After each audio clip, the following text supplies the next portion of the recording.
In our first segment on Conversations with God, I went over verse number 61 of the Footladder of Notes Divine, in which we listen to our, notice I said our, decision maker. There's a part of our mind which knows we're off base, even though our conscious reasoning doesn't have the foggiest about it. Somehow or other, this decision maker keeps reinforcing there's something wrong, there's something wrong, there's something wrong, and is going to be able to take us out of what it is that's wrong, which is thinking by this human mind and getting back to the human mind. Well, we're going to continue with this as we see the further conversations with this decision maker that knows how to be able to get in contact with God and does the actions on it, whereas our human mind can't do it. We're dependent on this portion of our mind to get us back. Well, the next one that we're going to look at in the Footladder of Notes Divine is number 63, verse number 63, which came on the same day as number 61, and we're watching the sequence that takes place here, where in 61, the decision maker clearly describes to us that we've got problems with our human reasoning, we're impure, we're morose, we're abandoned, we feel malevolent, and that we know only that God can heal us, that He must succor us, only God alone. And the decision maker asks of God, please present your succoring to me, this special way that you have of succoring me. And it continues that apparently the decision maker, by the time the second verse came around, has already understood something from God and makes a statement to God. And we're going to read it sentence by sentence again. The decision maker now states, "Must thee have me abandoned much?" Now you notice the poetry, I'll turn it around for you. You must have me abandoned much, but God speaks in such beautiful poetical stuff. Come, let's listen to it the way He does it too. Or if your God consists also of the female, he or she. Must thee have me abandoned much? It's recognized that I have to throw the sponge in, have to give up on what I've been doing. And I'm turning to God and saying, I know that in order for you to work, you must have me abandon myself. Now, how do you feel about abandoning yourself? Because the decision maker is saying, got to do it, have to do it. Again, if you're worried about it, we talked in part 1 about the fact that you got to go to God and say, oh Lord, that shakes me up to abandon myself, because I believed in that, and this is the only self I know. If there's something else, I don't know what it is, Lord. Am I going to like that self as much as this self? What's it like? What are you like? How are you going to treat it? All these questions, they're legitimate. Human beings have these kinds of worries. They're down on themselves. And so when it comes to talking to God, these things are going to pop in. Normal. Don't worry about it. Don't think, oh, look at this, I'm messing up because I'm thinking this. No, you're not. God knows how to handle all of these interruptions of you being made to feel insecure. Don't worry about it. You're doing fine. You're doing fine. And you'll go as far as you possibly can. God takes you for as much as you can handle about it as the healing proceeds. Must thee have me abandon much? The recognition of it. Yes, we must abandon ourselves, and God will support you in it. And listen to this beautiful sentence that comes next. Bowed to thee, if I'm bowed to thee, if I am abandoned. Bowed to thee, blessed be. If I bow to you and abandon me, I'm going to get a blessing.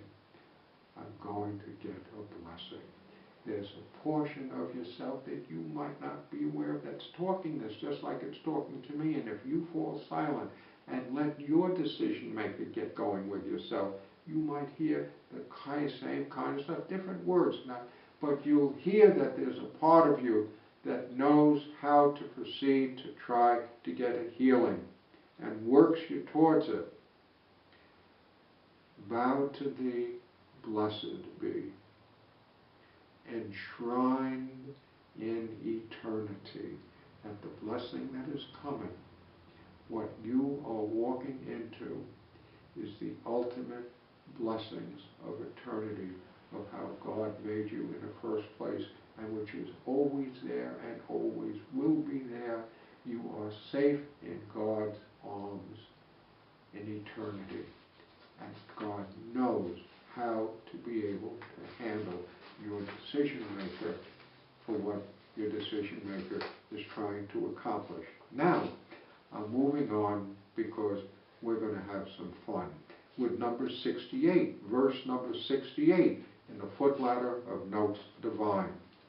And hopefully you're going to want to read this stuff, because this one is a rejoicing by the decision maker, as it lets loose in order to be able to show us what the decision maker has decided it's going to do with God and what it can accomplish.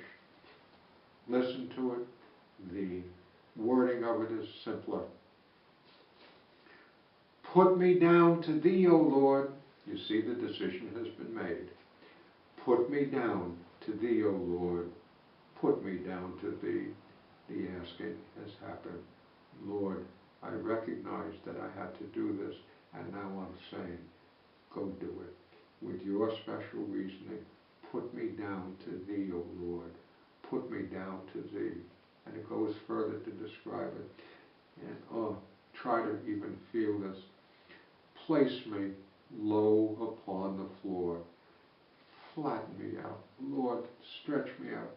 Help me to just give myself up. Lord, place me low upon the floor. There's nothing left to fight with you on. Place me low upon the floor. Place me low to thee. Place me down upon the floor. Place me low to thee. I don't want to be a big shot anymore. I don't want to think that I know stuff. That, Lord, thanks a lot for what you're doing, but you know, I also know a lot of stuff here, Lord. And maybe you need to go back and take a postgraduate course in knowing stuff in order to catch up with me. Craziness of the human mind that thinks it's a big shot. Thinks it. But now it's being swung around. The decision maker has recognized bad news has happened going back. Put me down to thee, O Lord. Put me down to thee. Place me low upon the floor. Place me low to thee. Now the next line. Makest me thine, O Lord. Makest me thine, O Lord. Makest me thine. I want to go back. Please make me yours. That oneness, the rejoining with God, the coming back to God. I want it. I want it. Think of whether or not you're going to want to say this. Do you want to say it to God, makest me thine, O Lord, makest me thine? Or are you going to say to God, a little uneasy about that, God, help me with it. Help me with it. Legitimate. You can pray this line by line. Wouldst of thee, I would of thee. Wouldst of thee partake, O Lord. Makest of thee my home. Wouldst of thee partake. Look, whatever it is, God, that you have and you have given to me, I want it back. The decision maker has made the decision. Bad news with this human state. I want to partake of you, Lord. I want to partake of you. I want to go home. You're my home. This world is not my home. Goes on. Makest of me for thy resolve my moments devoted to thee.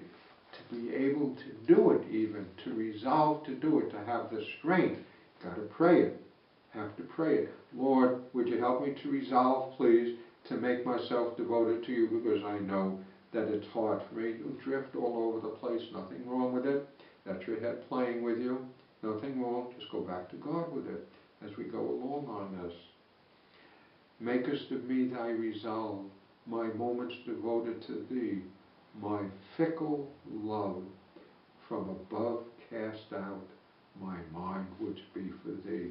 Lord, if you can get me to throw away this fickle human love, whatever it is, and cast it away from you, who is described here, is above, perfectly all right.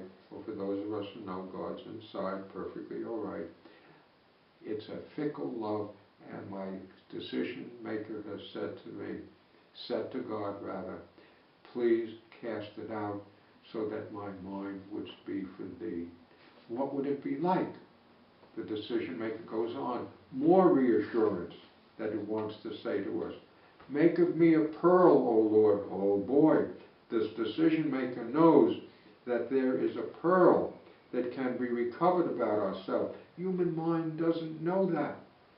But the decision maker who's talking here is telling you this is what's coming. This is where you're being taken.